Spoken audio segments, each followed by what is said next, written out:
Photo respiration जो है किस कारण से होता है, ये समझिए आपकी जो रुबिस्को एंजाइम है, जो RUBP जो रिबुलोज 1,5 बिसफॉस्फेट को कार्बन से रिएक्ट करा के 3-फॉस्फोग्लिसरेट बनवाती है, जिसके 2 मॉलिक्यूल्स बनते हैं नॉर्मल केल्विन साइकिल में, वो कभी कभी फोटो रेस्पिरेशन के कारण वो नॉर्मल साइकिल नहीं चल के वो ऑक्सीजन से कंबाइन कर जाती है रुबिस्को, और ऑक्सीजन से कंबाइन करने के कारण वो RUBP से 2 कंपाउंड बनाती है। एक कंपाउंड होता है फॉस्फोग्लाइकोलेट जो कि 2 कार्बन है, और दूसरा है 3-फॉस्फोग्लिसरेट, ये 3 कार्बन है। तो RUBP में 5 कार्बन है, तो 5 कार्बन से हमें 5 कार्बन मिल गए। फॉस्फोग्लाइकोलेट जो है ये एक यूज़फुल मेटाबोलाइट नहीं है, ये किसी काम के नहीं आने वाली है, तो एक तरह से ये वेस्ट जाता है ये रिएक्शन। रुबिस्को एंजाइम जो है ये वर्ल्ड में पाई जाने वाली सबसे अधिक एंजाइम है, और इसमें एक ही एक्टिव साइट होती है जो कार्बोक्सिलेशन भी करती है और ऑक्सीडेशन भी करती है। यदि कार्बन डाइऑक्साइड और ऑक्सीजन दोनों इक्वल कंसंट्रेशन में हैं तो रुबिस्को की एफिनिटी जो है कार्बन डाइऑक्साइड के लिए अधिक होती है और ऑक्सीजन के लिए कम होती है। तो कार्बन डाइऑक्साइड के लिए जब इसकी एफिनिटी अधिक होती है तो ये नॉर्मल कंडीशन में ये 4 टाइम्स अधिक कार्बोक्सिलेशन करती है, कार्बन फिक्सेशन करती है ऑक्सीडेशन के कंपैरिजन में। तो इस तरह से जो टोटल लॉस होता है फिक्स्ड कार्बन का, क्योंकि वो 4 टाइम्स अधिक है, उसको 100% करने में 20% का लॉस है,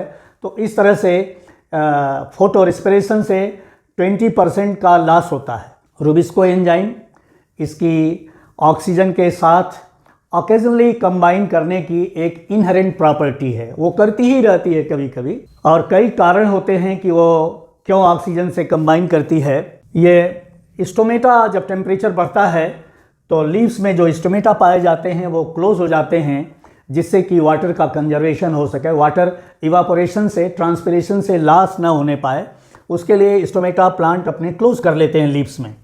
जब लीव्स में स्टोमेटा क्लोज हो जाते हैं तो ये 3 बातें होती हैं। ये कार्बन डाइऑक्साइड की सप्लाई लीफ में कम कर देता है, और जो लीफ में जो फोटोसिस्टम है, तो फोटोसिस्टम 2 के द्वारा जो वाटर का ऑक्सीडेशन होता है उससे मॉलिक्यूलर ऑक्सीजन रिलीज हो जाती है, और वो मॉलिक्यूलर ऑक्सीजन जो है लीफ से बाहर नहीं निकल पाती है। तो ऑक्सीजन लीफ के अंदर रह गई और कार्बन डाइऑक्साइड लीफ में आने नहीं पाई, तो रिजल्ट क्या होगा कि लीफ के अंदर कार्बन डाइऑक्साइड का कंसंट्रेशन कम हो गया और ऑक्सीजन का कंसंट्रेशन हाई हो गया। ऐसी कंडीशन में लीफ जो है फेवर करती है फोटो रेस्पिरेशन के लिए।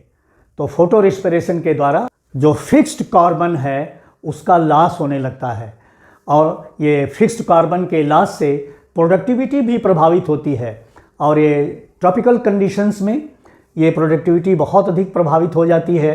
वहाँ पर ये काफ़ी फोटो रेस्पिरेशन के द्वारा काफ़ी इंटरफेरेंस होता है प्रोडक्टिविटी के साथ। जैसे जैसे टेम्परेचर बढ़ेगा वैसे वैसे ऑक्सीजन का कंसंट्रेशन लीफ में बढ़ता जाएगा, क्योंकि स्टोमेटा क्लोज रहेंगे और फोटो सिस्टम अपना फंक्शन करेंगे, और फोटो सिस्टम के फंक्शन करने से वाटर जो है डिसोसिएट होगा प्रोटॉन आयन में, और मॉलिक्यूलर ऑक्सीजन में इलेक्ट्रॉन्स रिलीज होंगे, तो उसके द्वारा भी ऑक्सीजन का कंसंट्रेशन बढ़ेगा। ऑक्सीजन के कंसंट्रेशन बढ़ने के कारण जो ऑक्सीडेशन प्रोसेस है, क्योंकि रुबिस्को जो है दोनों फंक्शन कराती है, कार्बोक्सिलेशन भी कराती है, ऑक्सीडेशन भी कराती है, तो उसके कारण जो प्रोडक्टिविटी है वो प्रभावित होती है। फोटो रेस्पिरेशन से न तो ATP का जनरेशन होता है और न ही शुगर का प्रोडक्शन होता है, तो ये दोनों चीज़ें नहीं मिल पाती हैं। तो फोटो रेस्पिरेशन को अवॉइड करने के लिए प्लांट्स में 2 तरह के डेवलपमेंट हुए। एक C4 प्लांट्स डेवलप हुए, जिसके एग्जाम्पल्स हैं शॉरगम है, मिलेट है, शुगर केन है और मेज़ है, ये सब C4 प्लांट्स हैं। ये फोटो रिस्पिरेशन को मिनिमाइज करते हैं। और जो दूसरा तरीके के प्लांट्स होते हैं वो होते हैं क्रेसुलेसी फैमिली के प्लांट्स, जिसको आप जानते हैं कि स्टोन क्रॉप भी कहते हैं, या उसको आप जैसे एग्जांपल देख लीजिए, बड़ा कॉमन है पाइनएप्पल है। ये सारे एक दूसरा मेटाबॉलिज्म एडॉप्ट करते हैं जिसको कहते हैं क्रेसुलेशियन एसिड मेटाबॉलिज्म। तो इस तरह के जो क्रेसुलेशियन एसिड मेटाबॉलिज्म वाले प्लांट्स हैं उनको शॉर्ट में CAM प्लांट्स भी कहते हैं। ये फोटो रेस्पिरेशन को मिनिमाइज कर देते हैं।